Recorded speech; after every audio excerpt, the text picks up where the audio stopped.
Hello students, good morning, good afternoon, good evening to all of you. Once again, welcome for online class. As you know, nowadays we are studying our chapter Nelson Mandela, Long Walk to Freedom, which has been written by himself Nelson Mandela. Let's proceed our story ahead. तो बच्चों बात समझ आई। आइए हम अब अपनी story को आगे कवर करते हैं। तो ध्यान दीजिएगा, 10th में डॉन ब्राइट एंड क्लियर, 10 मई को हाँ चमकदार और स्वच्छ दिन का उदय हुआ। डॉन का मतलब होता है दिन निकलना, तो बात समझ आई। ब्राइट होता है चमकदार और क्लियर होता है स्वच्छ साफ सुथरा। आगे ध्यान दीजिए, for the past few days I had been pleasantly besieged by dignitaries and world leaders who are coming to pay their respects before the inauguration.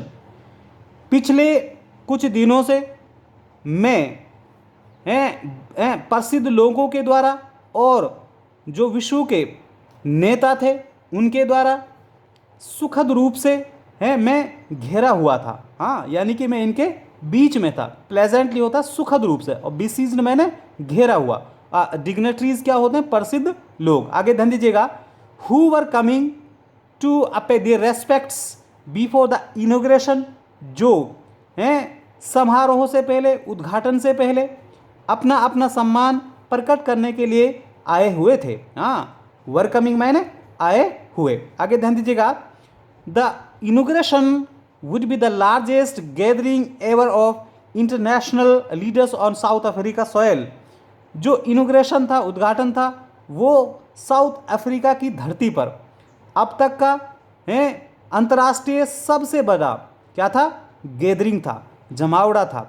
बात समझ आई बच्चों? आगे ध्यान दीजिएगा, the ceremonies took place in the lovely sandstone amphitheater formed by the Union Building in Pretoria. Ceremony जो थी, जो समारोह था, वो एक प्यारे से बलुआ पत्थर से बने एम्पी थिएटर में जो यूनियन बिल्डिंग के द्वारा निर्मित, जिसको बनाया गया प्रीटोरिया में हुआ। तो सेरेमनीज कहाँ पे घटित हुई? प्रीटोरिया में एक यूनियन बिल्डिंग के द्वारा बनाया गया एक एम्पी थिएटर है, जो एक लवली स्टोन से बना हुआ था, उसमें वो टुक प्लेस हुआ। आगे ध्यान दीजिए, 4 decades this had been the seat of the white supremacy. दशकों से, हाँ डिकेट्स क्या होते हैं? दशक। हाँ, 4 decades, दशकों से यह जो जगह थी, हाँ दिस हैड बीन, यह जगह the seat of white supremacy, गोरे लोगों की शासन की जगह रही थी। जो अंग्रेज लोग थे उनका इन पर राज रहा था। And now it was the site of A rainbow gathering of different colors and nations for the installation of South Africa's first democratic and non-racial government.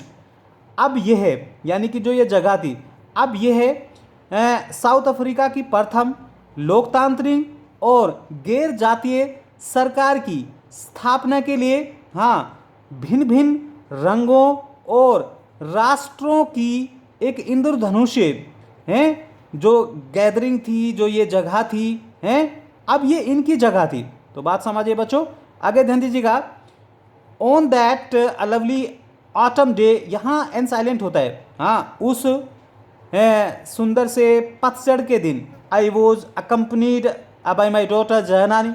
हाँ, उस दिन जैनानी जो मेरी बेटी थी वो मेरे साथ थी। ऑन द पोडियम, हाँ पोडियम क्या होता है? स्टेज। क्या होता है बेटा? स्टेज, यानी कि स्टेज पर, हाँ रंगमंच पर, जो मंच होता है पोडियम, पोडियम बोलते हैं स्टेज, स्टेज पर Mr de Klerk was sworn in as a second deputy president. श्रीमान डे क्लर्क ने द्वितीय उपराष्ट्रपति के रूप में शपथ ग्रहण की। हाँ, यानी कि पहले किसने शपथ ग्रहण की? स्वर्ण, इनका मतलब होता है शपथ लेना। तो बच्चों बात समझ आई। तो सबसे पहले किसने शपथ ली? मिस्टर डे क्लर्क ने। देन फिर आगे ध्यान दीजिएगा, then Thabo Mbeki was sworn in as first deputy president.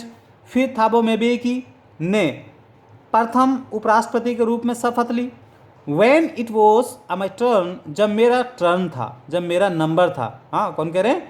हाँ, यहाँ पे नेल्सन मंडेला कह रहे हैं, जब मेरा टर्न था। I place to obey and uphold the constitution and to devote my self to the well being of the republic and its people. और मैंने प्लेस्ड, मैंने शपथ ली, हाँ मैंने, कॉन्स्टिट्यूशन होता है संविधान, मैंने संविधान को बनाए रखने और उसकी आज्ञा का पालन करना, हाँ करने के लिए शपथ ली। हाँ तो अपहोल्ड का मतलब होता है बनाए रखना, कायम रखना, और कॉन्स्टिट्यूशन क्या होता है, संविधान, कि मैंने संविधान को बनाए रखना और उसका ओबे करने की शपथ ली। And to devote my self to the well being of republic and its people. और किस चीज़ की शपथ ली, और जो गणतंत्र है और इसके जो लोग हैं इसकी भलाई के लिए अपने आप को समर्पित होने की शपथ ली। डिवोट होता है समर्पित करना, वेल बीइंग होता है भलाई, रिपब्लिक होती है गणतंत्र, ओके, पीपल आप लोग समझते हैं। To the assembled guests and the watching world I said. और जो लोग एकत्रित थे, हैं जो जमा लोग थे, हैं यहाँ पे गेस्ट क्या होते हैं, मेहमान, अतिथि, जो वहाँ पे असेंबल्ड एकत्रित हैं जो लोग जमा थे उनके लिए, और जो देख रहा संसार था उनसे मैंने कहा।